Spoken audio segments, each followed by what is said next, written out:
اکثر جوان جو نشہ کر رہے ہیں وہ کیوں کر رہے ہیں؟ ان کی اکثریت کا جائزہ لیں تو وہ اس لیے نشہ کرتے ہیں کہ انہوں نے کسی لڑکی سے دل لگایا تھا، انہوں نے کسی کے زلف رخسار کی اسیری اختیار کی تھی اور وہاں دھوکہ ہونے کی وجہ سے اب انہوں نے سوچا زندگی گزارے تو کہاں گزارے، تو نشہ کرنے والوں کی محفل کے اندر بیٹھ گئے۔ میرے پیارے آقا صلی اللہ علیہ وسلم کے پیارے دیوانوں، اب اس کا علاج کیا ہے؟ اگر کوئی اس طرح نشہ کرتا ہے کہ محبت میں ناکامی ہو گئی، عشق میں ناکامی ہو گئی، تو کش لگانے والوں کے ساتھ بیٹھ گئے، نشہ کرنے والوں کے ساتھ بیٹھ گئے۔ سن لو، اگر کسی سے دل لگانا ہے تو کسی کے زلف رخسار سے دل نہ لگاؤ۔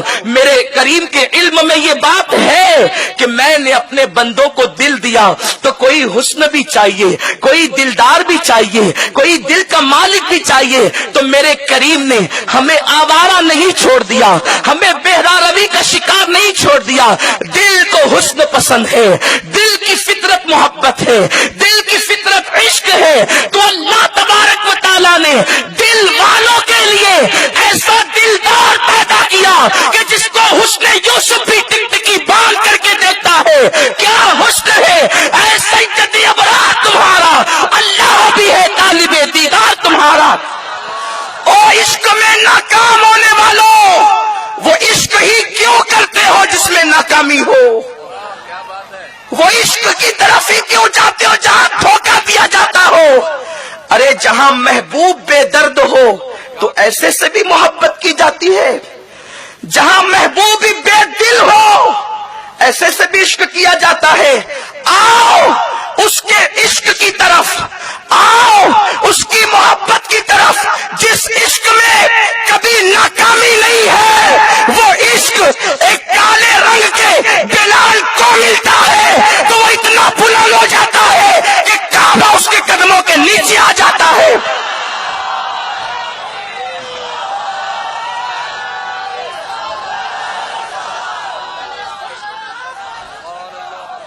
اس عشق کی طرف کیوں جاتے ہو جہاں تمہارے آنسوؤں کی قدر نہیں؟ آؤ اس عشق کی طرف چلتے ہیں۔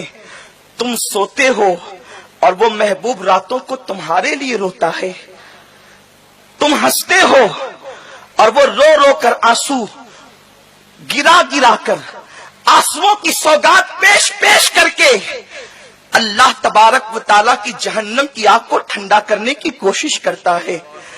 آؤ تو اس محبوب کی طرف جس کی محبت میں ناکامی نہیں، بچہ کرے تو کامیاب ہو جائے، جوان کرے تو کامیاب ہو جائے، بوڑھا کرے تو کامیاب ہو جائے، مرد کرے تو کامیاب ہو جائے، عورت کرے تو کامیاب ہو جائے۔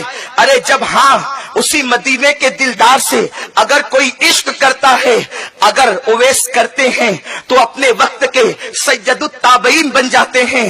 عورتوں میں اگر چھوٹے قد کی کالے رنگ کی کوئی عورت رابعہ کی شکل میں کرتی ہے تو اس کا مرتبہ اتنا بلند ہو جاتا ہے کہ جب وہ حج کے لیے گھر سے نکلتی ہے تو کعبہ اس کے استقبال کے لیے چلا آتا ہے۔ آپ اندازہ تو فرمائیں عشق رسول کتنی بلندی عطا کرتا ہے۔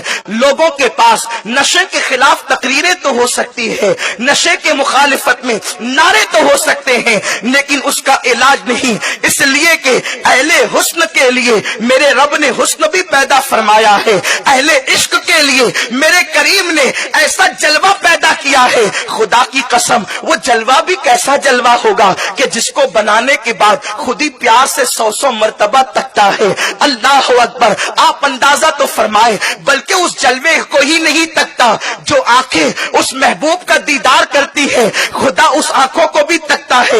امام فرماتے ہیں خدا ان کو کس پیار سے دیکھتا ہے جو آنکھیں ہیں محو لقائے محمد۔ میرے پیارے آقا علیہ السلام کے پیارے دیوانوں، ہمارے جو نوجوان عشق میں ناکام ہو کر کے نشے کی طرف جا رہے ہیں، سنی دعوت اسلامی کا پیغام ہے کسی کے زلف و رخسار کی بات نہ کرو، آؤ اس کی زلفوں کی بات کرو جس کی زلفوں کو خدا واللیل کہہ کر اس کی قسمیں یاد کرتا ہے۔ اور اگر وہی زلفی جب سور جاتی ہے تو خدا اسے ودہا کہتا ہے اور ان کے رخ ودہا کی قسم یاد کرتا ہے. آؤ اسی سے محبت کریں جس کی محبت کی دعوت میرے اللہ نے سیدنا موسیٰ علیہ السلام کو عطا فرمائی. کیا آپ نے نہیں سنا؟ معارج النبوہ میں ہے. علامہ معین الدین فرماتے ہیں اللہ نے حضرت موسیٰ سے فرمایا اے موسیٰ کیا تم چاہتے ہو کہ تمہاری زبان سے تمہارا کلام جتنے قریب ہے اس سے زیادہ میں تمہارے قریب ہو جاؤں؟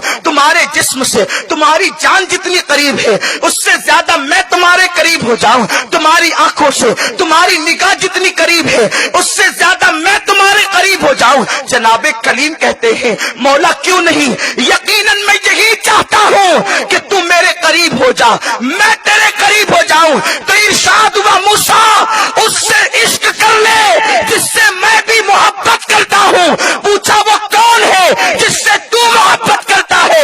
ارشاد ہوا وہ آمنہ کا لال محمد ہے جس سے میں محبت کرتا ہوں. محبت رسول کی دعوت، محبت رسول کی دعوت اللہ اپنے نبیوں کو دیتا ہے، حالانکہ وہ سب محبت کرنے والے تھے.